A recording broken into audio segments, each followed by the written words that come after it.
Hello friends, आज हम लोग मौर्योत्तर काल के अंतर्गत कण्व वंश और सातवाहन वंश के बारे में अध्ययन करेंगे। पिछले क्लास में हम लोगों ने पुष्यमित्र शुंग यानी कि शुंग वंश का अध्ययन किया।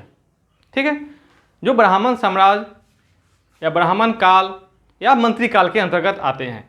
तो आज हम लोग मंत्री काल या ब्राह्मण साम्राज्य या ब्राह्मण काल मौर्योत्तर काल के अंतर्गत हम लोग कण्व वंश का एक संक्षिप्त सा विवरण और सातवाहन वंश का विवरण करेंगे। ठीक है, तो सबसे पहले आते हैं पुष्यमित्र शुंग यानी कि शुंग वंश का अंतिम शासक।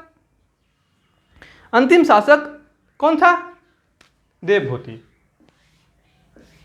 शुंग वंश का अंतिम शासक कौन था? देवभूति। देवभूति को उसके मंत्री वासुदेव ने हत्या करके एक नए राजवंश की स्थापना करी, जिस राजवंश का नाम पड़ा कण्व।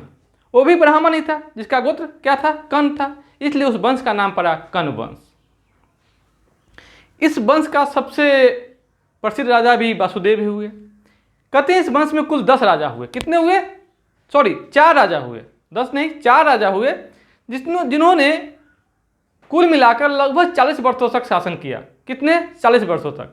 इसका ज़्यादा योगदान हमारे भारतीय इतिहास में नहीं रहा।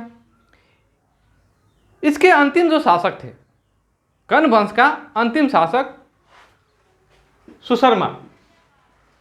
सुशर्मा की हत्या उसके ही मंत्री सिमुक करके एक नए राजवंश आंध्र सातवाहन वंश की स्थापना करेंगे। ठीक है,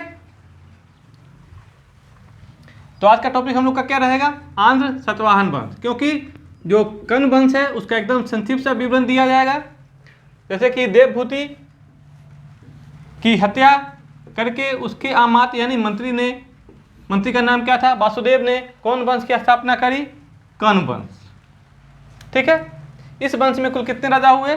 4 राजा हुए तथा कुल मिलाकर कितने वर्षों तक शासन किया? 45 वर्षों तक। अब आते हैं हम लोग, इस वंश का अंतिम शासक था सुशर्मा। कौन था? सुशर्मा की हत्या उसके मंत्री सिमुक ने कर दी। किसने कर दी? सिमुक ने। और एक नए राजवंश आंध्र सातवाहन वंश की स्थापना करी। तो हम लोग कहाँ जाएंगे अब? आंध्र सातवाहन वंश। एक पुल है।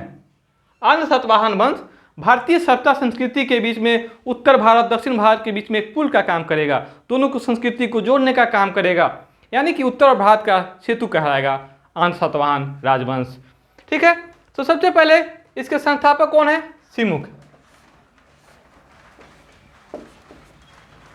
इनकी राजधानी जो बनेगी प्रतिष्ठान। प्रतिष्ठान जो महाराष्ट्र के गोदावरी नदी के तट पर स्थित। कहाँ? महाराष्ट्र के गोदावरी तट पर स्थित है। ठीक है, अब आते हैं हम लोग सातवाहन वंश के महत्वपूर्ण शासक। तो सबसे इसका प्रथम शासक कौन हो गया? सिमुक। ठीक, और इसके जो महत्वपूर्ण शासक है जैसे सातकर्णी प्रथम, गौतमी पुत्र सातकर्णी, वशिष्ठी पुत्र पुलुमावी और यक्षश्री सातकर्णी, ये सब इस वंश के क्या है? महत्वपूर्ण शासक है। ठीक है, सातवाहन वंश के शासकों को दक्षिणाधिपति कहा जाता है, यानी कि दक्षिण का अधिपति, क्योंकि इन्होंने जो मगध साम्राज्य में मौर्य वंश थे, पुष्यमित्र शुंग वंश यानी शुंग वंश थे, तो उसके बाद साम्राज्य का विस्तार दक्षिण की ओर चला जाएगा, उत्तर से दक्षिण की ओर चला जाएगा। इसीलिए यहाँ के शासक, इस वंश के शासकों को दक्षिणाधिपति कहा जाता है। क्या कहा जाता है? दक्षिणाधिपति।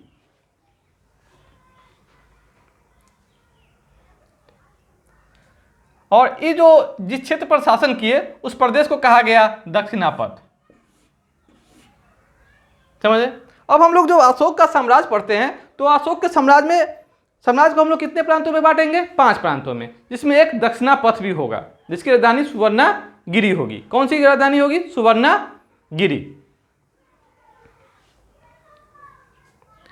इस वंश का सबसे प्रतापी शासक कौन होगा? गौतमी पुत्र सातकर्णी। जो इस वंश का 23वां राजा होगा। कौन सा राजा होगा? 23वां। गौतमीपुत्र सातकर्णी का साम्राज्य संभवतः उत्तर में मालवा से लेकर दक्षिण में कर्नाटक तक फैला था। देख रहे हैं इसका साम्राज्य का भीतर उत्तर भारत का जो मैदानी इलाका है वह इसके अधिकार से बाहर चला गया था। अब इसका जो क्षेत्र था कहाँ था? दक्षिण भारत में। कहते हैं गौतमीपुत्र सातकर्णी का जो सेना था या सेना के घोड़े थे उसने तीनों समुद्र का पानी पिया था, यानी कि अरब सागर, बंगाल खाड़ी और हिंद महासागर। और गौतमीपुत्र सातकर्णी के विजयों को देखते हुए इतिहासकार इसे पश्चिम का स्वामी भी कहते हैं। कहाँ का स्वामी कहते हैं? पश्चिम का स्वामी। ठीक है। गौतमीपुत्र सातकर्णी जहां युद्ध में विजेता थे वही कूटनीति में भी काफी माहिर थे। इसीलिए उसने अपने पुत्र वशिष्ठी पुत्र पुलिमामी को पुलुमामी की शादी शक वंश के जो शासक थे रुद्रदामन प्रथम उसकी पुत्री से कर दी, जिससे कि उनकी स्थिति में काफी मजबूती आया। क्योंकि उस समय शक शासक रुद्रदामन प्रथम काफी शक्तिशाली थे आपको गुजरात और राजस्थान के क्षेत्र में, जिसके साथ संबंध बनाने के बाद यह क्या हो गया? और भी शक्तिशाली हो गया। देखेंगे गौतमीपुत्र सातकर्णी ने अपने पुत्र वशिष्ठी पुत्र पुलिमामी का विवाह किससे कर दिया? रुद्रदामन प्रथम की पुत्री से। यही रुद्रदामन है जो शक शासक के सबसे फेमस राजा यानी महत्वपूर्ण शासक होंगे, जिसने गिरनार अभिलेख का रचना करवाएंगे, जो भारत में संस्कृत से लिखित पहला अभिलेख होगा। भारत में संस्कृत में लिखित पहला अभिलेख होगा गिरनार अभिलेख, जिसमें सुदर्शन युद्ध का क्या है? वर्णन किया गया है। अब आते हैं सातवाहन समाज। कौन सा समाज था? पितृशतात्मक, यानी पिता के प्रधान वाला समाज था। परंतु पुत्रों का नामकरण माताओं के नाम पर होता था। देख रहे हैं यहाँ पर, माताओं के नाम पर होता था। जैसे कि देख रहे हैं वशिष्ठी पुत्र, गौतमी पुत्र। समाज तो था पितृशतात्मक, लेकिन पुत्र का नाम उसकी नाम में माताओं का नाम उससे आगे जुड़ता था। ठीक है।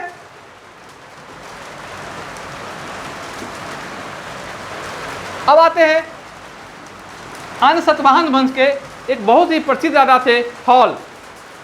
कौन से? हॉल। तो ये जो हॉल थे यह बहुत बड़े विद्वान और कवि भी थे। क्या थे? बहुत बड़े विद्वान और कवि भी। इन्होंने गाथा सप्तशती की रचना की। देख रहे हैं, हाल एक बड़ा कवि और विद्वानों का क्या थे? आश्रयदाता थे। तो इतिहासकारों ने बहुत ही खूबसूरत विभाजन किया है कि हाल जहां सातवाहन वंश के शासकों में शांति के समय में फेमस राजा हुए, वहीं युद्ध के समय में सातकर्णी प्रथम फेमस राजा हुए। गौतमीपुत्र सातकर्णी नहीं, सातकर्णी प्रथम फेमस राजा हो गए। ठीक है, देख रहेंगे युद्ध में सातकर्णी प्रथम तथा शांति में हाल। गुणाढ़ बृहद कथा के रचनाकार थे। बृहद कथा के रचनाकार थे। गुणाढ़ एक बहुत बड़े क्या थे? विद्वान थे। अब आते हैं इनके कार्य प्रणालियों के बारे में। कहते हैं कि सातवाहन वंश के शासक ब्राह्मण थे। इन्होंने ब्राह्मण धर्म को उत्कर्ष के क्षेत्र में काफी काम किया। जैसे इसने पहली बार ब्राह्मणों को भूमि अनुदान में देने की प्रथा की शुरुआत कर दी, यानी कि ब्राह्मण को जमींदारी प्रथा मिला। जमींदारी प्रथा के अंतर माने उसका अधिकार मिला, जमीन का अधिकार मिला, जिससे क्या हो गया? वह परंपरागत होते चला गया। देख रहे हैं आखिर हालांकि ऐसा नहीं है कि इन्होंने सिर्फ ब्राह्मणों को ही भूमि अनुदान दिया, इन्होंने बौद्धों को भी अनुदान देने का काम किया, लेकिन इतिहास में सर्वप्रथम इन्होंने भूमि अनुदान देने की प्रथा की शुरुआत कर ही दी। ब्राह्मण धर्म होते हुए भी इन लोगों की भाषा क्या थी? प्राकृत थी और लिपि ब्राह्मी थी। याद रखेंगे, क्योंकि अधिकतर हम लोग क्या करते हैं, क्योंकि ब्राह्मण धर्म जहां होगा वहां संस्कृत को हम लोग नोट कर देते हैं, लेकिन यहाँ पर उल्टा है। यहाँ पर प्राकृत भाषा और लिपि क्या है? ब्राह्मी है। सातवाहन वंश के शासकों ने जो कुछ सिक्के चलाए महत्वपूर्ण सिक्के, वो चांदी के होते थे, तांबे के होते थे, सीसा के होते थे, प्रोटीन कांसा के सिक्के। तो इसमें आप लोग को ध्यान देना, चांदी के बारे में आप लोग जानते हैं, तांबे के बारे में जानते हैं, कांसा के बारे में जानते हैं।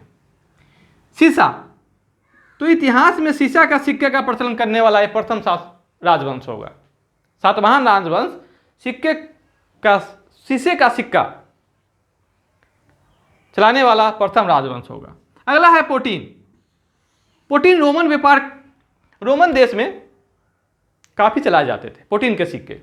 उसी के देखा देखी सातवाहन वंश के शासकों ने भी प्रोटीन के सिक्के चलाए, जो मिश्र धातु होते थे, तांबा, टीन और क्या कहते हैं चांदी, और भी कुछ धातुओं के मिश्रण होते थे। ठीक है, ये जो प्रोटीन का सिक्का है, इससे पता चलता है कि विदेश व्यापार भी इनका किससे होता था, रोमनों से होता था। ठीक है, क्योंकि जो भी देश या जो भी राज्य में विदेशी व्यापार उन्नत होता है वो काफ़ी विकासशील होता है। क्योंकि हम लोग देखेंगे सातवाहन वंश के शासकों ने 300 वर्षों तक निरंतर उत्कर्ष का काम किया, यानी कि आवाज गति से 300 वर्षों तक इन्होंने शासन कार्य संभालते रहा। इतने दीर्घ काल तक भारतीय इतिहास में किसी भी अन्य राजवंश ने आवाज रूप से शासन नहीं किया। देख रहे हैं हम लोग,